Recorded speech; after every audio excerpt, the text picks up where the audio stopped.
ভগবান কিভাবে স্বয়ং একজনের মধ্যে প্রকট হয়ে তার ইচ্ছের কথা প্রকাশ করে এবং হঠাৎ করেই সেই লোক সমেত বিলীন হয়, সেই কাহিনী এই সিনেমায় তুলে ধরা হয়েছে।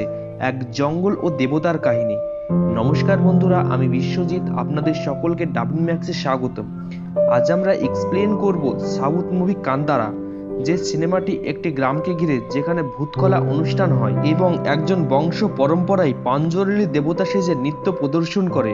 তাহলে চলুন শুরু করা যাক আজকের মুভি। কাহিনী শুরু হয় 1847 সাল থেকে, যেখানে একজন রাজা বাস করতেন। তার কাছে সবকিছুই ছিল যা এক রাজার জন্য যথেষ্ট, ধন দৌলত, সাম্রাজ্য, খাদ্য, সবকিছুই।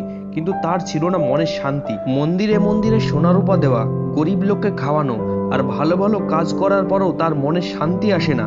রাজা এক সাধুর কাছে গেলে সাধু বলে, তোমার কাছে শান্তি একাই আসবে, তুমি শুধু সামনের দিকে এগিয়ে যাও। সাধুর কথা মতো রাজার রাজত্ব, সংসার সব মিলে এগিয়ে চলে শান্তির জন্য। রাজা মনে শান্তির জন্য অনেক তীর্থস্থানে যায়, সাধুর দর্শনে যায়, তবুও কোনো শান্তি পায় না। রাজা ভাবে তার আর কোথাও মনের শান্তি মিলবে না, তাই সে এক গভীর বনে প্রবেশ করে। হঠাৎ গভীর বনে একটি আওয়াজ রাজার কানে আসে। যদিও এই আওয়াজ তার কোনো ভয় লাগে না, তার মনে হয় তার মা বাবা তাকে ডাকছে। আওয়াজের পিছু নিলে সে সামনে একটি পাথর দেখে। ওখানে দাঁড়িয়ে রাজার মনে এক শান্তি মেলে, যে শান্তিতে তার মনে হয় পৃথিবীর সব সুখ সে পেয়ে গেছে। এরপর রাজা ভাবে যে ওই পাথর নিজের বাড়ি নিয়ে যাবে। সেই সময় গ্রামের কিছু লোক আসে, রাজাকে পাথর নিয়ে যেতে বারণ করে। তাদের মতে এই পাথর তাদের ভগবান পাঞ্জরেলি দেবতা, সে এতদিন তাদের রক্ষা করেছে। কিন্তু রাজা পাথরটি নিয়ে যাওয়ার জন্য জোর করতে থাকে। তখন আমরা দেখতে পাই গ্রামের একজন লোকের মধ্যে পাঞ্জরেলি দেবতা আসে, চিৎকার করে বলে, আমি যদি তোমার সাথে যাই তবে তুমি এই গ্রামকে কি দেবে? রাজা বলে, আপনি যা চাইবেন আমি তাই দেব। তখন সে জোরে চিৎকার করে ওঠে ও বলে, যতদূর আমার আওয়াজ গেছে ততটা জমি কি তুমি এই গ্রামকে দিতে পারবে? এতে রাজা রাজি হয় এবং রাজার সাথে পাঞ্জরেলি দেবতা যেতে রাজি হয়। তবে আরেকটি শর্তও দেয়, পাঞ্জরেলি দেবতার সাথে ওনার এক উগ্র রূপও আসবে। যদি কোনোদিন তুমি তোমার কথার খেলাপ করো তাহলে ওনার উগ্র রূপ সব বিনষ্ট করে দেবে। রাজা সবকিছুই করে শর্তানুসারে, যাতে রাজার মনে শান্তি আসে এবং সে রাজ্যে ফিরে আসে। চীন চলে আসে 1970 সাল দেখিয়ে, যেখানে ওই গ্রামে ভূতকলা অনুষ্ঠান চলছিল।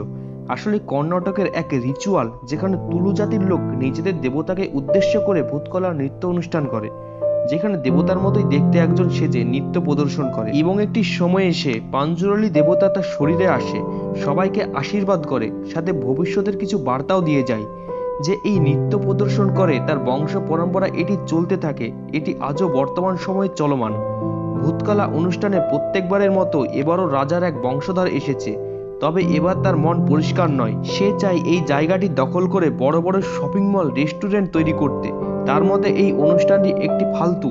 এই লোকগুলি দেবতার নাম করে এত বড় জায়গাটি দখল করে আছে।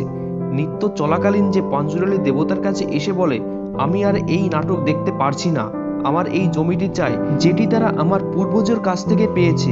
এমনকি তাদের থানার হুমকিও দেয়, জমি না ছাড়লে কোর্টে নিয়ে যাবে। তখন পাঞ্জরেলি দেবতা বলে, গ্রামের লোকেদের জমি তোমাদের রাজারাই দিয়েছিল, তার কথার খেলাপ করলে তার এই ফলাফল পেতে হবে। দেবতার কথা ব্যঙ্গ করে রাজার বংশধর বলে, এই কথাগুলো পাঞ্জরেলি দেবতা বলছে না, নিত্যক স্বয়ং বলছে। তখন দেবতা বলে, তুমি যদি আমায় খুঁজে বের করতে পারো তাহলে যেন এইসব কথা নিত্যক বলছে, আর যদি না খুঁজে পাও তবে যেন এসব কথা দেবতা মানে আমি বলছি। এরপর তিনি চিৎকার করে একটি মশাল হাতে নিয়ে জঙ্গলের দিকে দৌড় দেয়। সবাই তার পিছু নেয়। জঙ্গলের ভিতরে গিয়ে গোল চক্কর কেটে ওখানেই কথা মতো হারিয়ে যায়। তবে চারিদিকে গোল করে আগুন জ্বলে। গ্রামের লোকেরা এসে তাকে খুঁজে পায় না। এরপর থেকে গ্রামের লোকেরা ভাবে ওটা দেবতাই ছিল। এই ঘটনার পরের দিন ওই বংশধর জমির দলিলপত্র নিয়ে আদালতে গেলে ওখানেই সিঁড়িতে রক্তবমি করে মারা যায়। এর মানে পাঞ্জরেলি দেবতার উগ্ররূপ প্রকট হয়েছে। চীন চলে আসে কাহিনীর 20 বছর পরে, যেখানে সালটি ছিল 1990। পাঞ্জরেলি দেবতা সেজে নৃত্য করা লোকের ছোট ছেলে শিবা ষাঁড়ের লড়াইয়ে যোগদান দেয়। সে এখনো পর্যন্ত কখনো হারেনি। এবারও এর বিপরীত হয় না, কিন্তু ওখানের অনুষ্ঠানদাতা চিটিং করে শিবাকে হারিয়ে দেয়, যে কারণে শিবা রেগে গিয়ে অনুষ্ঠানদাতা ও তার লোকেদের খুব মারতে থাকে। এরপর জমিদার, সেই জমিদারের ওই বংশধর দেবেন্দ্র তার বাবার মতো না হয়ে বরং গ্রামের সবার কথা শোনে। তাই সে শিবাকে পরের দিন ডেকে তাকে জয়ী ঘোষণা করে ও পুরস্কার হিসেবে একটি বাইক উপহার দেয়, যা পেয়ে শিবা খুব খুশি হয়। কিছুদিন পরেই ভূতাকোলা অনুষ্ঠান শুরু হবে, যার জন্য দেবেন্দ্র শিবাকে ডেকে কিছু টাকা দেয় অনুষ্ঠানের জন্য। নিয়ম অনুসারে ভূতাকোলা অনুষ্ঠান শিবার করা উচিত, কারণ তার বাবার পরে সেই আছে। কিন্তু তার বাবার অস্বাভাবিক উধাও হয়ে যাওয়ার ঘটনার পর শিবা ভয় পায় ও তার কাকার ছেলে গুরুয়া পারফরমেন্স করে। এদিকে আমরা দেখি শিবা খুব মিশুকে ছেলে ছিল, গ্রামের সবার সাথে মজা করত ও রাত্রে বন্ধুদের সাথে শিকার করত। কিন্তু তার মায়ের মোটেই এসব পছন্দ ছিল না, যার কারণে শিবা তার কাছে বকাও খেয়েছে।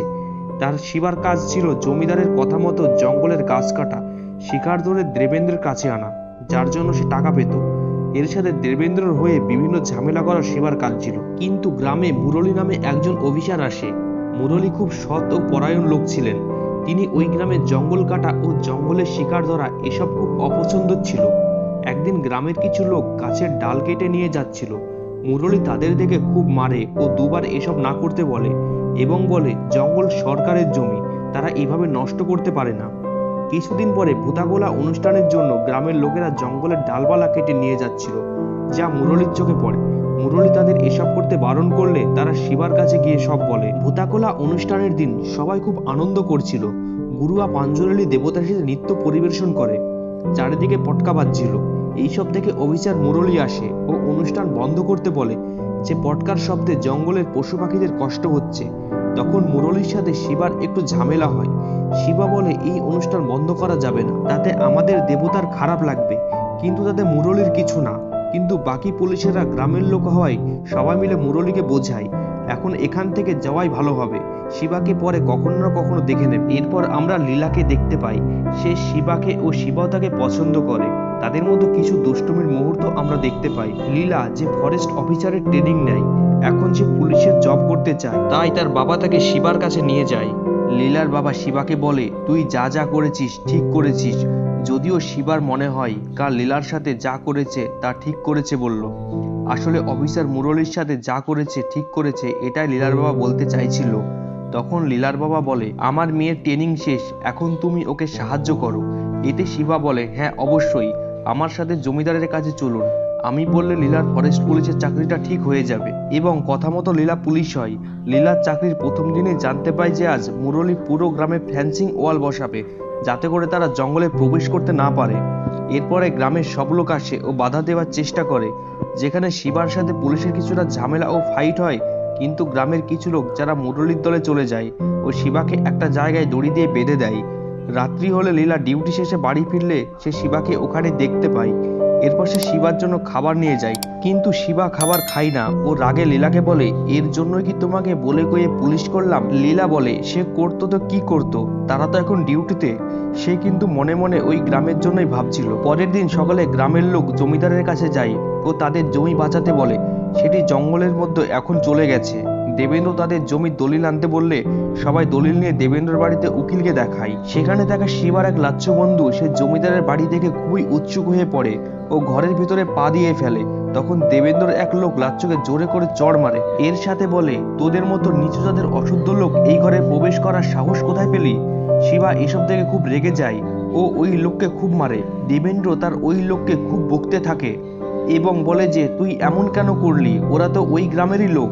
কিন্তু ভিতরে ভিতরে সেও গ্রামের এই নিচু জাতির লোকেদের পছন্দ করতো না, তাদের অশুদ্ধ মানত। একদিন শিবা যে জমিদারের কাজ করত, সে জঙ্গলে কাঠ কাটতে যায় জমিদারের কথা মতো। শিবা ও তার বন্ধুরা জঙ্গলের গাছে কাঠ কাটতে গেলে জাদুকর যে গ্রামের টিম্বার ম্যানেজমেন্ট দেখতো, সে গিয়ে মুরলী বলে দেয় শিবার গাছ কাটার কথা। রাত্রে শিবাকে ধরলে মুরলী ও জাদুকর বের হয়। শিবার এক বন্ধু গাছের মাথায় থাকে, যাতে তাদের দিকে কেউ আসলে সতর্ক করতে পারে। তাই যখনই পুলিশের গাড়ি জঙ্গলে প্রবেশ করে, শিবারা সিগন্যাল পেয়ে যায়। শিবারা গাছটিকে অর্ধেক কেটেছিল, সিগন্যাল পাওয়ার এক জায়গায় লুকিয়ে পড়ে। মুরলী গাড়ি যখন সেখান দিয়ে যাচ্ছিল, তখন ওই অর্ধেক গাছ কাটা তাদের গাড়ির উপর পড়ে, যার ফলে মুরলীর চোট লাগে। পুলিশকে আঘাত করেছে। পুলিশ কি করে থামে? তাই পুলিশরা জমিদারের কাছে লোকেদের উপরে কড়া নজর রাখে। তাই শিবা, লাচ্ছু ও বাকি সাথীরা নিজেদের বাড়ি ছেড়ে জঙ্গলে রাত কাটাতে লাগে। বাড়িতে পুলিশ তাদের দেখলে ধরে নিয়ে যাবে। পরবর্তী সিনে দেখি দেবেন্দ্র গাড়িতে করে গুরুয়াকে নিয়ে কোথাও যাচ্ছিল এবং গুরুয়াকে একটি ফাঁকা জায়গায় নিয়ে গিয়ে বলে, আমি তোমাকে গ্রামের বাইরে একটি জমি গিফট করতে চাই। গুরুয়া বলে, আমাকে কেন, আমি কি এমন করেছি? তাতে দেবেন্দ্র বলে, তুমি প্রত্যেকবার ভূতকোলা অনুষ্ঠানে পাঞ্জুরালি দেবতার সেজে নৃত্য পরিবেশন করো গ্রামের ভালোর জন্য, তাই আমি তোমাকে গিফট করছি। তার বদলে তোমায় আমাকে একটি সাহায্য করতে হবে। তুমি যখন এবার পাঞ্জুরলি দেবতা সাজবে আর পাঞ্জুরলি দেবতা তোমার ভিতরে কয়েক সেকেন্ডের জন্য প্রবেশ করবে, তখন তুমি আমার জন্য একটা মিথ্যে বলবে। তাতে গুরুয়া বলে, পাঞ্জুরলি দেবতা কখনো মিথ্যে বলে না। দেবেন্দ্র বলে, হ্যাঁ, পাঞ্জুরলি দেবতা তো কিছু সেকেন্ডের জন্যই আসে, তিনি তখন চলে যাবে, তুমি তখন বলবে আজ থেকে গ্রামের সব জমি দেবেন্দ্রর। কিন্তু গুরুয়া রাজি হয় না। দেবেন্দ্র রাগে চাকু দিয়ে গুরুয়াকে মেরে ফেলে।